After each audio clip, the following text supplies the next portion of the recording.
What I come to appreciate is that real influence is really about how you make people feel when they're in your presence, when you are working alongside them.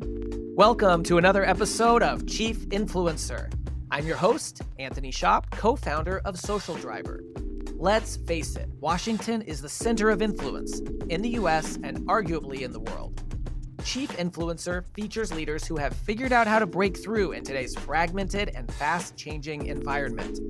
Social Driver teamed up with the Communications Board and the George Washington University College of Professional Studies to recognize these incredible leaders as chief influencers and highlight how they inspire and influence others. Well, today I'm thrilled to introduce our guest, Bryan Myers, President and CEO of solidcore, the high-intensity strength training brand that has built one of the most loyal followings in fitness.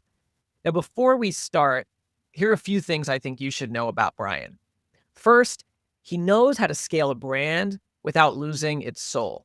Before joining solidcore, Bryan helped scale Sweetgreen during a major period of national growth.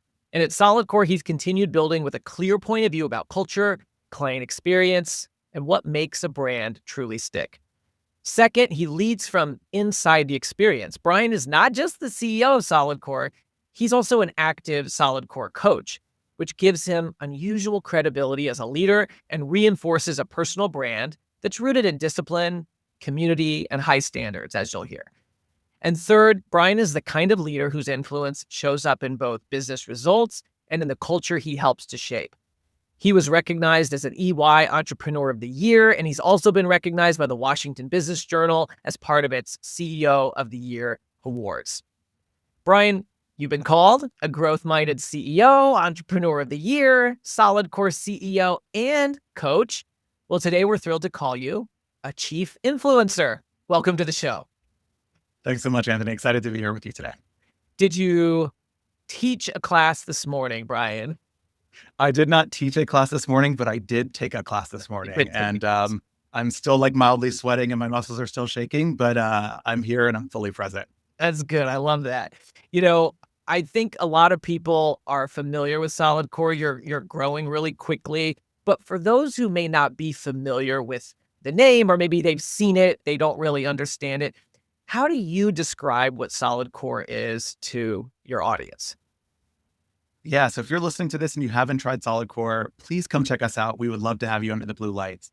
But for those of you who may not be familiar, solidcore is a 50-minute full body strength training workout that's done on a custom-built reformer. We use spring-based resistance as we move methodically through all of the major muscle groups of the body. So your center core, your obliques, your upper body, your lower body. And our goal is to break them down to the second stage of muscle failure, that point where your muscles are actually shaking and you feel like you can't do another rep. And through that process, it allows you to build back stronger. But I think one of the things that's interesting about solidcore that makes it really unique and special, and what actually attracted me to solidcore first as a client before I ever worked here, was that the workout for most people who walk through our doors stands for something bigger. Of course, it is a highly effective workout and people walk out physically stronger. But when you hear the stories that people talk about when they describe their solidcore experience, it's actually often rooted in the fact that the strength that they get under the blue lights, the tenacity, this idea that success comes on the other side of failure, are lessons that don't just stick with them in that room for those 50 minutes, but actually carry them in their day, whether they're at work or they're with their partner or their kids or their family. And that makes solidcore, I think, really, really unique and allows it to occupy a special place in the hearts and minds of our clients. You definitely have a loyal following that buys into that. What are the blue lights about for those of us who haven't been there before? Yeah, so when you walk into a solidcore class, we like to describe it as an immersive experience. And the reason that it's important for us to have an immersive experience is because we want you to be focused on no one else for those 50 minutes other than you. We spend so much of our time, in our day focused on the work that we do or the boss we have to answer to, or the kids who rely on us, or the partner who wants our attention. And we want you to really feel like for those 50 minutes that you can focus on no one but you. It's an opportunity to be selfish not in a bad way, but in a way that's like, if you don't pour into your own cup, you actually can't pour into others. And so I give you that backdrop to say, when you walk into the solidcore class, we describe the lights coming down. So the white lights, the typical lights that are on us every day, those lights coming down, the blue lights that we use to create this immersive experience really coming up. And that's the moment where you can really get in the zone. And like I said, focus on you and your strength for the next 50 minutes. Yeah, and I love that phrase you used about, having to pour into your own cup because we heard a very similar phrase from Neka Chiazor, who we interviewed, who's the president of the Public Affairs Council. And I think it just shows, the commonality between our chief influencers, whether you're working in fitness or whether you're in with a lifestyle brand or whether you're working in government relations. If you don't take care of yourself first, then it's really hard to take care of others. And obviously, with a brand like solidcore, one of your core audiences that you have to influence are your clients. You got to get people in the door, and then you have to build a brand experience that keeps them coming back. And if you don't do that, you can't grow the way that you all have. Who are some of the other audiences, the groups that you have to influence for solidcore to be successful? As you mentioned, Anthony, our clients are certainly number one. But as I think about my role as a CEO here, I also think about our coaches and our team. So we have about 4,000 employees who work for solidcore all over the country. Wow. And all of those people are incredibly important stakeholders for me as a leader and for us as a brand. I also think about the fact that we are private equity owned. We have multiple private equity partners who are investors and owners of this business, as well as independent directors that sit on our board. And so they're an important component of the sort of ecosystem around the business that I have to influence. And I think one of the other things is the industry at large, right? solidcore is one of the largest players in the fitness space, certainly one of the largest players within boutique fitness, which is kind of like the niche within fitness overall that we occupy. And because of that, what we do has eyes, and what we do ultimately helps shape our industry. And when I think about my journey here, it's been, interesting to reflect on those sort of different groups, because I started at solidcore as its chief operating officer. And I worked alongside our founder, who was the CEO at the time. And most of my focus in those early days and years was really on the internal audience, right? It was our coaches, it was our employees, it was occasionally our investors and board, but really focused on the team. And as I've sort of grown in the business, as I became president and then later CEO about 5 years ago, who I had to influence grew. Right. And so it became way more about the external audiences, particularly our clients, and then also our investors and our board. And then as the business has grown, right, like when I started here, we were 25 locations, and by the end of 2026, we'll be 200 plus locations. Wow. That has shaped the importance of solidcore as a industry player. And so I've gotten way more involved in our industry association. I sit on panels, I attend events, because again, people look to us as an example of, hey, here's what one of the most sophisticated players in the industry is doing. What can I learn from them? And so it's just been a really, really fun evolution to be a part of, as I think about the spheres of influence that this brand has. Bryan, as you talk about that journey from COO, focusing on influence on the inside, to now obviously going even outside of just solidcore stakeholders to the broader industry, what are some lessons that you learned about influence that maybe were very effective on the inside that also have been effective on the outside? One of the things that you mentioned in the overview in my bio is that I'm a solidcore coach. And when I started here, again, I was a long-term solidcore client before I ever worked here. So I felt like I knew the brand and I felt like I knew the product quite well. But one of the first things that I did was I went through coach training, and it was the thing that I felt like was going to teach me where this business made money. For as long as this company is around, the vast majority of our employees will be coaches serving on the front lines, helping our clients become a stronger version of themselves today than they were yesterday. And so I wanted to understand what that job felt like. And what I discovered was that there was so much credibility that I gained as a leader from my peers when they found out that I had gone through coach training, when they found out that I knew what it felt like to put that headset on, to give of yourself for 50 minutes in a room while you're trying to coach an effective class. You're trying to say every client's name multiple times. You're trying to provide hands-on corrections to make sure that clients are safe and the workout's effective for them. You're giving a lot of energy and emotion, regardless of what may be going on in your life. And that was a massive credibility builder for me internally when I became a solidcore coach. And to your point, Anthony, what has been interesting is that even as I've gone into be sort of interacting with these external audiences, whether they are our clients or even folks in the industry, that thing that I did to really help understand, the group that I would be influencing internally has also paved the way for building credibility and influence externally as well. So with our clients, I meet clients when I coach. I just coached last weekend.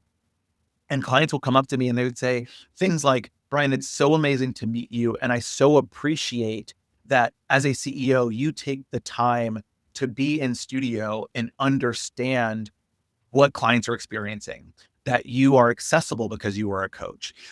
That's really, really deeply important. And in our industry, many people who work in fitness are not like me, right? I went to sort of an undergraduate business school. I went into consulting. I worked at Sweet Green, and now I'm here. Most people who are senior leaders in fitness actually grew up through the sort of gym floor, right? They started as personal trainers, then they became personal training managers. Then they might have managed a club. Then they were a district manager, and then a regional manager, and then a vice president. And now they are CEOs. And so for me to also have that credibility to say, yes, maybe I didn't grow up in fitness in the same way that everyone else did, but I know what it feels like to do the frontline job has also been an amazing way to relate to my peers in the broader industry as well. I love that. That's such a cool story. Obviously, some of the people who come to your classes, they know who you are. They probably follow you on socials, and we'll talk about that. But you ever get somebody who comes to a class and they say like, hey Bryan, you're a really good coach. They should promote you or something. They just have no idea that you're the CEO of the company. It's funny. So most people who come to my classes do know who I am and know the role and sort of title that I have because we generally publicize it that way. But it's funny when I take class, people don't know who I am.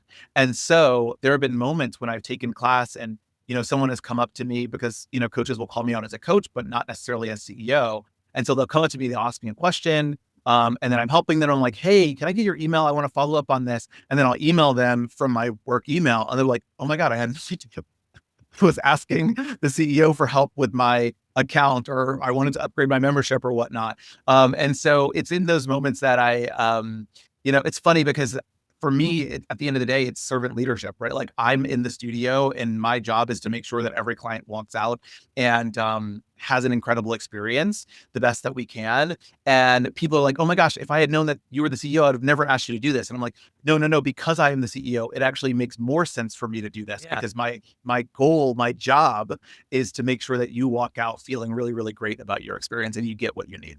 That's cool. What a great way to surprise and delight someone when they get the email back and it says CEO at the bottom.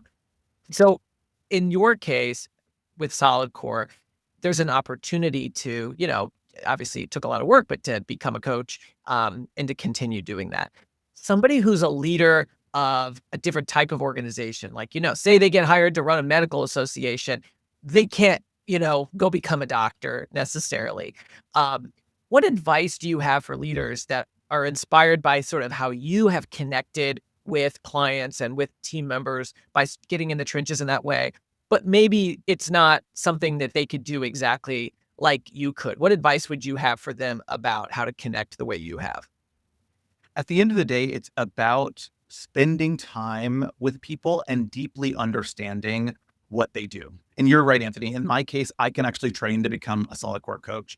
But in some cases, you might not be able to do that. But it's the quality time that you spend shoulder to shoulder with someone, understanding the things that make them tick, understanding the things that they love about their job, also understanding the things that they hate about their job, and taking those lessons as a leader when you sit in the room, in the boardroom, and you're making decisions, being able to represent their voice and being able to champion the things that matter to them, or ultimately how you connect the dots between where you sit as a leader and where they sit as one of your team members. And so I'll give you another tactical example. One of the things that I'm actually doing right now is I'm planning on going through our client experience team training.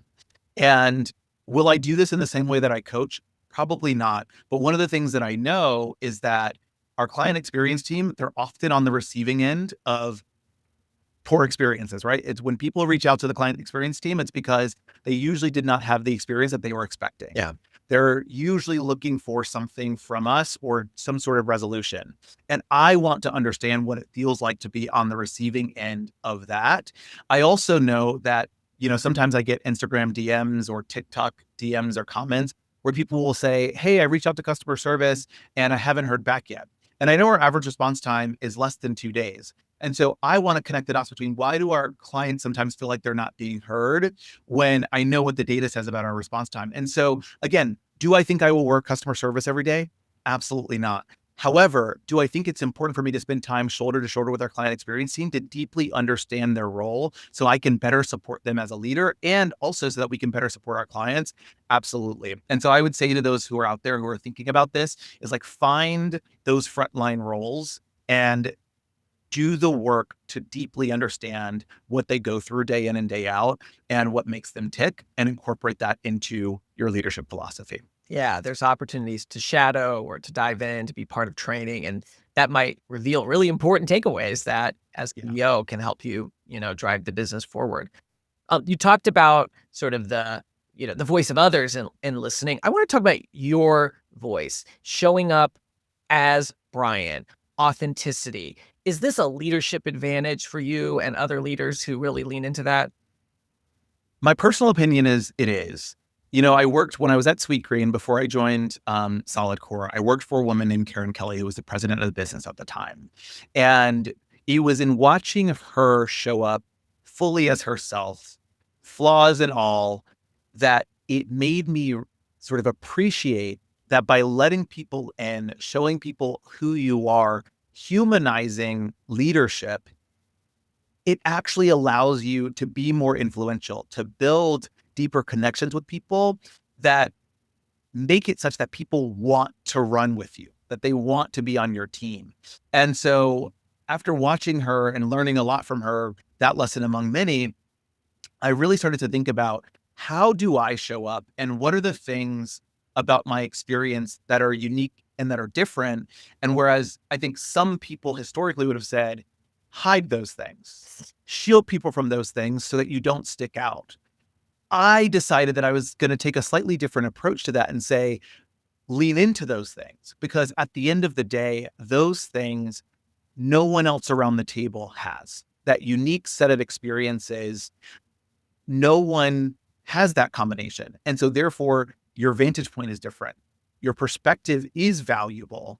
And there is magic that comes with that. I call it sort of my superpowers, right? Like the fact that I've had to go through the unique set of experiences that I've had to go through gives me a set of superpowers that I believe are really, really important to my success. And when I talk about this, I often talk about this in the context of representing underrepresented groups in corporate America, right? As a Black man, as a gay man, those people don't typically sit in the C-suite in organizations in this country today. But I would also say that every single person, regardless of whether you're a minority or a majority, every single person has a unique set of circumstances that no one else has. And so when you find those sort of nuggets of wisdom, those nuggets of experience that you bring to the table that might make you different, I just encourage people to lean into it instead of leaning out of it. Yeah, I think that's such great advice. No matter what your experiences are, those experiences are unique. And something we say a lot as Social Driver is faces are the new logos. People don't Yes. trust brands and institutions as much as they used to. They trust other people. And if we hide our people, then we miss the opportunity to get our message out there. And, no matter how great a leader is, no matter what experiences they have, you have other members of your team too who have experiences and they can connect with others. And do you think that you showing up with your personal brand as the CEO and being willing to sort of put yourself out there on social media and just kind of show up how you do in real life, does that inspire other members of the Solid Core team to also be authentic in how they show up? I like to think that it has an impact for sure. We are very fortunate at Solidcore to have an incredible leadership team. And each of them is incredibly bright and experienced in their own unique ways. And again, when I show up as a leader, I do think that it shows them that there's actually benefit to this. There's benefit to putting yourself out there, to admitting when something went wrong, to acknowledging when you don't have all of the answers, but that you're working your hardest and doing your damnedest to get to the answer. We had an issue a few months ago, and I had a really sort of direct conversation with one of our leaders where I said, at the end of the day, this may or may not be, quote, your fault, but at the end of the day, it's an area of the business that you own. And as the owner, people want to hear from you. Sure. And when people hear from you, it allows them to, one, humanize that it's not just like some corporate being that's like pulling the sort of puppet strings, but there's actually a real person behind it. But two, it allows you to connect with them and share a little bit more personally than like a brand PR message would, what's actually going on and how you're thinking about it. And so it took a little bit of sort of back and forth with me and this leader, but when they did it, the response that they got from people who received their message was, oh my gosh, I'm so grateful. Yeah. And now people actually hold that message up as an example and go, oh my gosh, I want every leader to be able to lean into their vulnerability, to lean into their authenticity when things don't go right. This is an example of what you should do. And I think that, again, we oftentimes as leaders want to put up a guard, want to separate ourselves, almost as a defense mechanism. Yeah. And I actually think the best defense mechanism is authenticity and vulnerability. And let me ask you, when we think about authenticity and vulnerability and being ourselves, how do you stay authentically yourself when you're in very different rooms, and in your case, very different wardrobes, right? Because you're obviously teaching a class, and you're going to show up in different ways than you would when you're meeting with private equity, leadership, to explain to them why this is the best place that they should, look for a return on their capital. So, talk a little bit about how that authenticity can be adapted. Yeah, I think the thing that people sometimes confuse when they talk about authenticity is that authenticity means that you don't have social awareness, right? As a CEO, I can be my authentic self, but also be socially aware that I need to show up differently in different rooms. So to your point, when I'm in the studio and I'm operating as a coach, that's actually very different than me being in the studio and operating as a CEO. Right? When I'm there as a coach, like my number one job is energy, cheerleading. It is, again, helping our clients create the strongest version of themselves. I'm giving them all of me for those 50 minutes. When I'm there as a CEO, I'm thinking about, okay, what does my team need? I actually want to talk the least in the room. I just want to absorb and hear what my team is going through, what they're feeling, how our sort of executive team can rally around them and give them the resources to make them even more successful. And so I want to be pensive and thoughtful and absorbing sort of the moment. When I'm in a private equity environment, to your point, so solidcore in late 2024 was acquired by a leading private equity firm at a rumored valuation of somewhere between $600 and $700 million. So when I walk into a room and I'm helping people understand that solidcore is not just a great fitness asset, not just the best performing boutique fitness company out there, but is also a generation defining lifestyle brand that I think will transform the millennial and Gen Z consumer's life. I also need to think about how I show up in that room to tell that story. Now, I still show up as myself, right? Like if you think about walking into a room with a bunch of finance bros, which is, unfortunately, what a lot of these rooms are, you think about like someone who's wearing like loafers and black slacks or blue slacks and a blue shirt or a white shirt and like very vanilla. And even though my energy might feel different than when I'm coaching, I still walk in there with all of the Bryan Myers personality that comes with me. And so as an example, one of the things that was quite common when we were in our process in 2024 before we closed the round late that year, is that when I went to these meetings called fireside chats, where you're meeting one-on-one as a CEO with leaders of various firms, I wore a pink suit because I own a pink suit and I think I look good in a pink suit. But I also wore a pink suit because I did not want to show up and feel like I had to conform to the traditional view of what a CEO looks like. So when I came in with my pink suit and my white sneakers, it signaled something to them. Yeah. It signaled to them that not only is this business different, but the team who leads it differently. And it was important for me to tell that story because yes, we built a great business and a great brand, but I think equally important, if not more so, is we built an incredible team that's very different than the traditional team in fitness. And I want them to walk in that room and go, whoa, this is different. And when I showed up wearing a pink suit and bright white sneakers, that's what that told them. This episode is brought to you by the George Washington University's College of Professional Studies. With in-person and online programs ranging from master's degrees in public relations strategy to certificate programs in digital communications, GW offers more than just the credentials to help working professionals get ahead. It prepares them to be leaders in their field. Check out cps.gwu.edu for more information. And obviously, being yourself, you found a great match when you were in that process. Do you think being yourself helped you sort out who wasn't the right match to invest? Absolutely. I walked into some rooms and you could almost see like, whoa, this is too much come over their face. And that's totally fine because at the end of the day, when companies are buying businesses, what people often focus on is the fact that they bought a business. But what they're actually buying into is a team that they believe in. And at the end of the day, if someone looks at me and says, I actually don't think this is the right team that I want to bet on, that's A-okay, because I'd rather know that up front than get to the other side of a transaction, shake hands, and realize this is actually not the right fit. And so I feel really, really fortunate that we ended up with an incredible partner that just so happens to be one of the most prolific investors in all of consumer.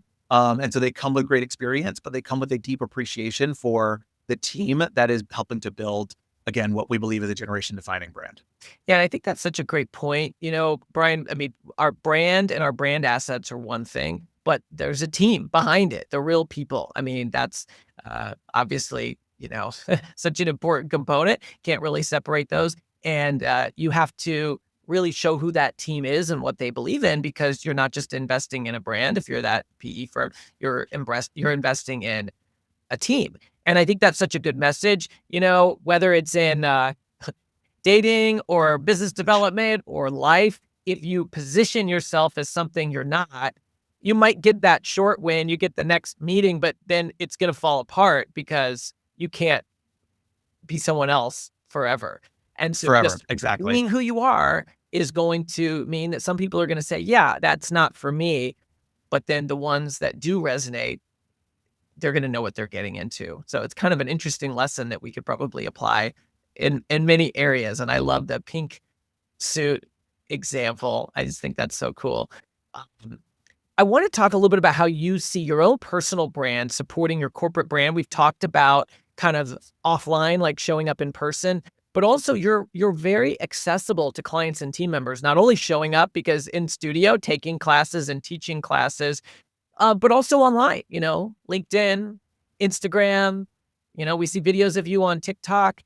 Can you talk a little bit about how you see your personal brand supporting the corporate brand and why you choose to be on the platforms that you're on and how you approach that as a busy leader?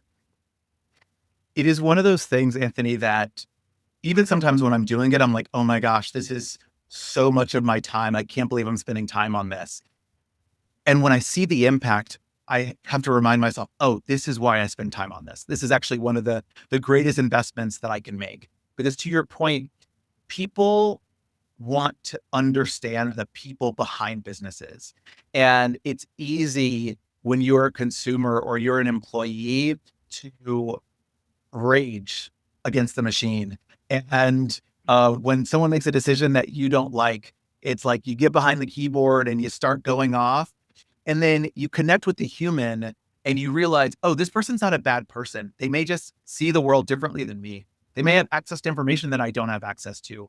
And that makes them make a different decision. And even if I disagree with the decision, I understand and I appreciate the human behind it that's doing the best they can with the information that they have in the seat that they sit in. So I reply to DMs. I try to reply to all of them, but I'm not perfect. I reply to messages on LinkedIn. Again, same thing. I try to reply to as many as I can, but I'm not perfect. I post on TikTok. I am very accessible. And I think a part of that is what I just described. I think the other part is there are messages that I think are important to come from the brand. I think that those are um, messages about kind of the core product and that feel more marketing, that feel more PR. And then there are messages that are more important to come from the leader. And, we think about that a lot internally. And when we sort of think through that, my personal social becomes one of the tools in our toolkit. And so I'll give you an example. We had someone who posted on TikTok that solidcore is confirmed coming to London. And we had a discussion internally about our brand. We don't, from a brand perspective, we don't address every rumor that we see. And that doesn't make sense for us to address every rumor that we see. However, we felt like it was important for us to nip this one because we have team members who might feel like, wait, the brand's going to London. They didn't even tell me first. And at the end of the day, we have made no decisions about where we're going to go first internationally. And so that was a moment where we decided we're going to lean into my personal social to deliver the message that this is a rumor. And when there's something definitive to share, we'll share it.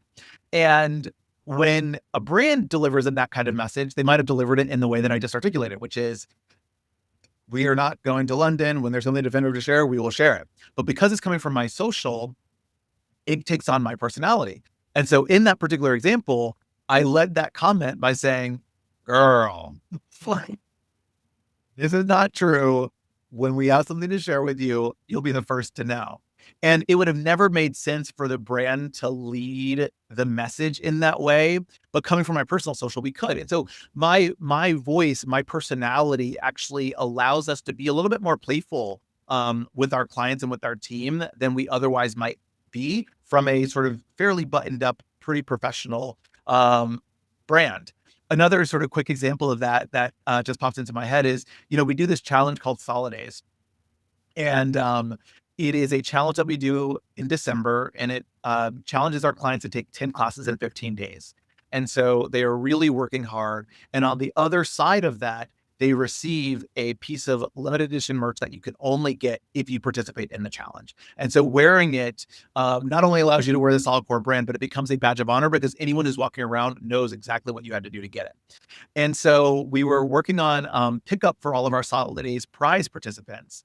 And one of the things that we had been talking about from a leadership standpoint is we want to make sure that we are very strict with our pickup protocols. We have checklists. We're checking people out. We're tracking everything electronically. We want to make sure that no one is coming in and claiming that I'm Anthony and I'm here to pick up my sweatshirt or my mock neck when they're not actually Anthony.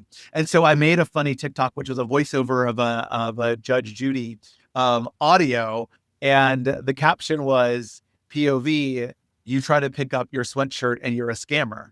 And it was a playful way to show people that we are going to be taking this seriously. And it would have never felt appropriate coming from the brand, but felt very appropriate coming from me. I love that. A lot of leaders are told, build your personal brand, or they're thinking, I need to do this. What advice do you have for someone who's maybe starting out on that journey? The first thing that I would say, and I candidly probably didn't do as much of this as I should have in the beginning, which is why it's the first thing that I would say, is step back and decide how much of yourself you're comfortable putting out there. Because while I do think it's important for leaders to be front and center, to be authentic, to be accessible, I also think it's really important for leaders to have safe spaces to retreat to. Sure. And so as you think about sort of stepping into sort of your personal brand, think about what you want to carve off as your safe space that you can retreat to. And one example for me of that is family. And it's not that I don't share things about my family. I'm married to my husband, who's wonderful. And we have a 3.5-year-old son. It's not that I don't share moments that I spend with them, but I share those very sparingly. And it's because that is my retreat. That is my safe space. I don't, I don't become the CEO when I'm with my husband and when I'm with my son. I am just Bryan, their partner, and Bryan, their father. And so think about that. And everyone's answer to what you want to carve off is going to be different. And don't let someone pressure you to carve less off than you think that you need, is my first piece of advice. The second piece of advice that I would say is that when people think personal brand, when they hear the word brand, they often think marketing, which often feels manufactured. And for me, personal brand is more about picking the things that you want to talk about, developing your POV on those things, and being consistent. That is all a personal brand is. And you can pick the forum, whether it's on LinkedIn or it's on TikTok or it's on Instagram or some other forum, but it's deciding the things that matter to you, deciding your POV on those things, and being consistent with how you show up. That builds your personal brand. It does not have to be fake. It is not manufactured. It is not marketing. And oftentimes when I talk to people who are like, oh, I think I want to do a personal branding exercise, they're like, okay, well, this is really resonating right now online. It's like, no, no, no. Don't start with what resonates because that's going to feel fake. It's going to feel forced. You don't have a passion around it. Start with the thing that feels natural to you, that you had a passion around, because that's going to feel authentic. That's going to be something that you can be consistent with. And that ultimately is what builds your personal brand. Yeah, I think that's such a great piece of advice for leaders because we know on these platforms consistency pays off. So if whatever you do is just kind of the thing of the moment or a flash in the pan, it's gonna not last very. I mean, you may get a bunch of likes on one post or something because it's a trending topic, but it's not gonna last. And so that consistency, finding the internal consistency allows you to then continue to be consistent out externally. And I also just want to reemphasize something you said about, knowing what to be comfortable sharing from your personal life. Often we'll talk about how our chief influencers, we've interviewed, 150 of them so far, they find that area where their personal brand and their professional brand overlap because those are not separate anymore. They definitely, there's a gray area. But that's going to be different for everybody. So someone like Senator Elizabeth Dole is a big dog person, and you'll see pictures on social media of her with her dogs and at the Humane Society gala with, her dogs and other people's dogs. And that works for her. And other people would say, like, it's not going to work for me to share pictures of my pets. That's just not authentic for me. So I think it's important to, try things, but for every leader to just figure out what makes sense for them and is comfortable for them. And I appreciate you reinforcing that because I think sometimes leaders get pressure to do things they're not comfortable with. And we need to kind of sometimes be pushed a little out of our comfort zone, but at the same time, what works for one person's not going to work for you. Yeah. And the other thing that I would just say on that is like, there are also decisions that you make that are not just your decisions, right? Like decisions for me to bring my family into my public persona or my persona as a CEO exposes them to critique or criticism or outreach. And so you just have to make those decisions of like, what are you really comfortable with? And how does that impact the people around you and the people that you ultimately really care about? Absolutely. But all that said, at the end of the day, people trust humans and accessibility makes you a human. And so it's like, I'm talking out both sides of my mouth because it is about delicate balance and you have to figure out where you want to toe that line. I love that. Let's talk about just something from the solidcore brand standpoint. You've grown so much by knowing exactly who solidcore is for and who it's not for. When businesses grow, sometimes there's pressure to expand, what they do, and they become even a bit unrecognizable to those who started out with them. How do you protect the clarity of who solidcore is for and who it's not as the business continues to grow? The first thing I would say on that is stepping back and doing the work to define who your product serves and what makes them them. And at solid core, what we ultimately come back to is that solid core, whether it's what we do today or some iteration of what we will evolve into in the future, is for the person who is growth minded, the person who defies complacency, the person who shows up and says, I'm going to give it my all. Whatever 100% looks like for me today, that's what I'm going to give today. And tomorrow, I'm going to try to be 1% better. That is ultimately who we build for. I will tell you, our product actually does a lot of the hard work for us because it is so challenging. I mean, we were saying before we pressed record, right? Where you're like, hey, I need to try to find a starter class because, I've heard it's really challenging. It's really intimidating. If I jump right in, I'll get injured. So I definitely have to do the beginner class first. You will not be injured. You will be sore.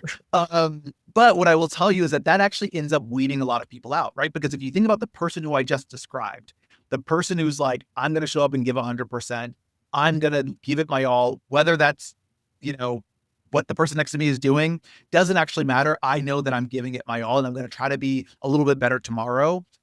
The type of person who doesn't want the challenge of the workout that we do at solidcore is not the solidcore client.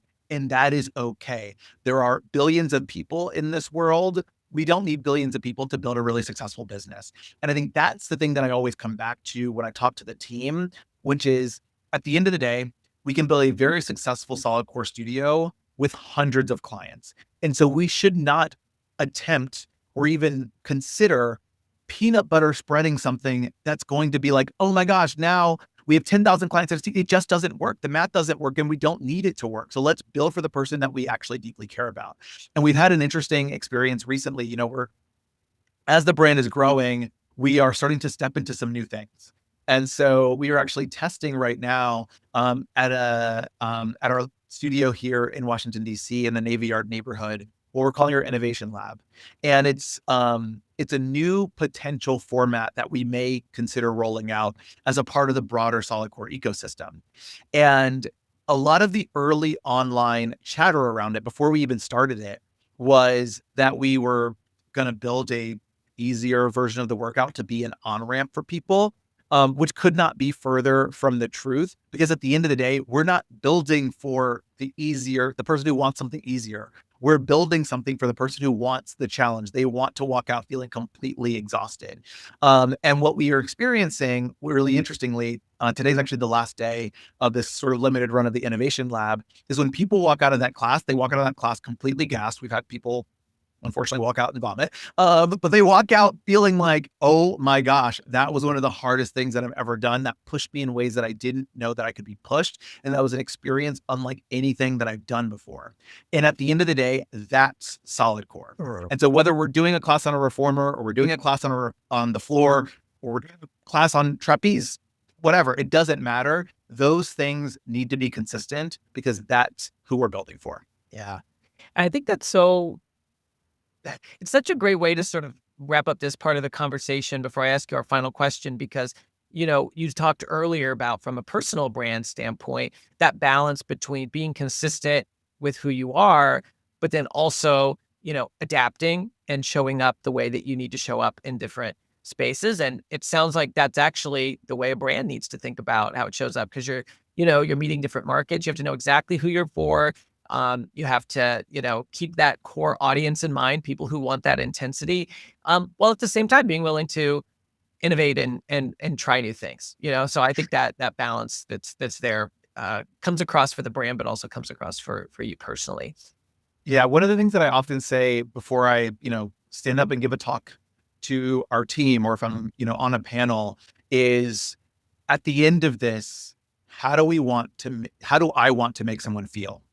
And that's the same lens that I challenged the team as we thought about this new modality that we're testing, which is at the end of this, when someone walks out, how do we want to make them feel?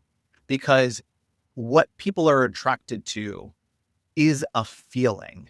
Yes, the product creates the feeling, but they're attracted to the feeling. And if we can design for the feeling, we design for the person who wants to feel like, oh my gosh, I was challenged. Oh my gosh, I'm exhausted. Oh my gosh, that was unlike anything I've ever. If we design for that, then the product will be solid and it will definitely speak to our core clientele. And I know that that's been an important mantra for you in life and business. How do I want to make someone feel? Where did you first pick that up? It's funny. I attribute a lot of my leadership to Karen, the woman who I referenced earlier. And I can't remember if she ever actually said it to me or if it was just something that I picked up from her stylistically as we prep for board meetings, as we prep for spending time in the field with our team at Sweet Green. She was always focused on what people would feel when they walked away, as opposed to being so focused on like, what are the exact words I'm going to say? What's the outfit that I'm going to wear? It was so rooted in, again, remembering that people may not remember exactly what you told them, but they're always going to remember the way that you made them feel.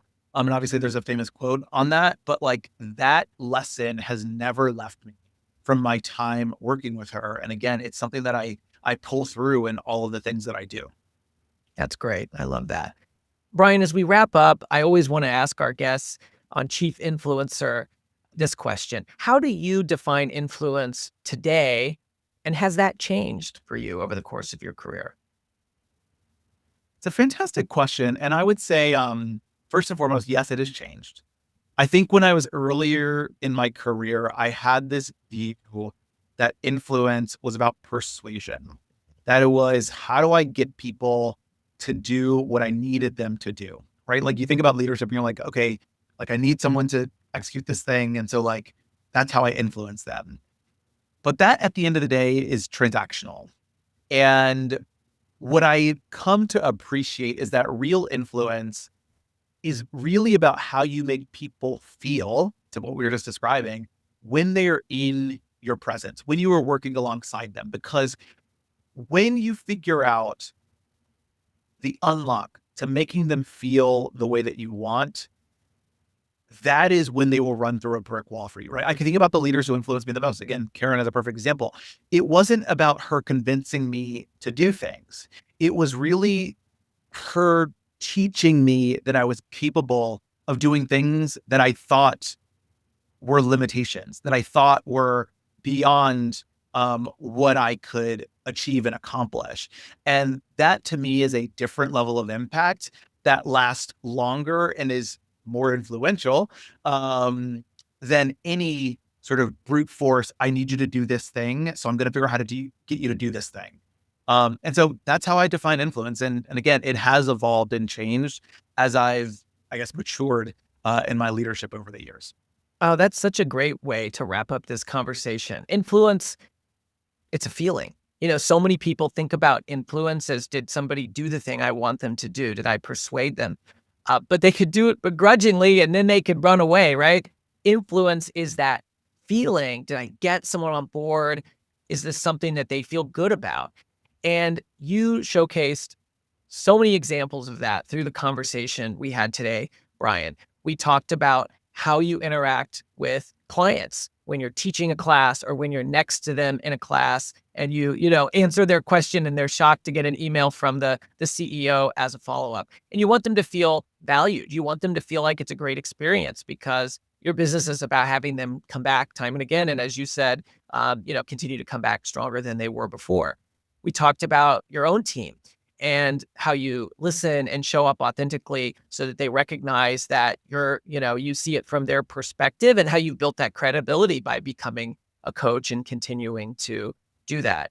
We talked about investors and how you show up in a room in a pink suit, and some people, they may feel like this isn't the right fit. And obviously you found a great partner that said this is the right fit.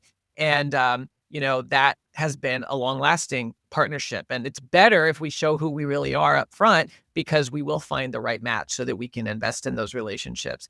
And then I love how we even talked about your personal brand online and how you want people to feel when they hear not just from the logo, the brand, but from the CEO, whether it's a funny comment that starts with girl, when somebody has a rumor that they're spreading that's not true, or whether it's a video where you're sharing about, you don't want somebody to cheat on this promotion to get their sweatshirt or their mock for solid days.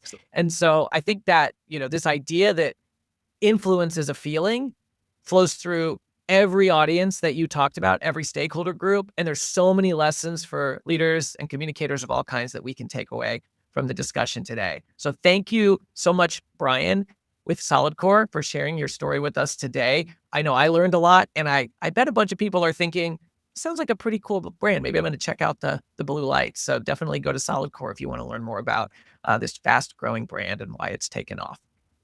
Awesome. Thank you so much for having me, Anthony. It's been a pleasure. Chief Influencer is a production of Social Driver. We help clients transform complexity into clarity with people-centered strategies. Whether you're looking to elevate the influence of your brand or of your leaders, check out socialdriver.com to learn more. For show notes or to nominate a guest, visit us at chiefinfluencer.org or follow Chief Influencer on LinkedIn.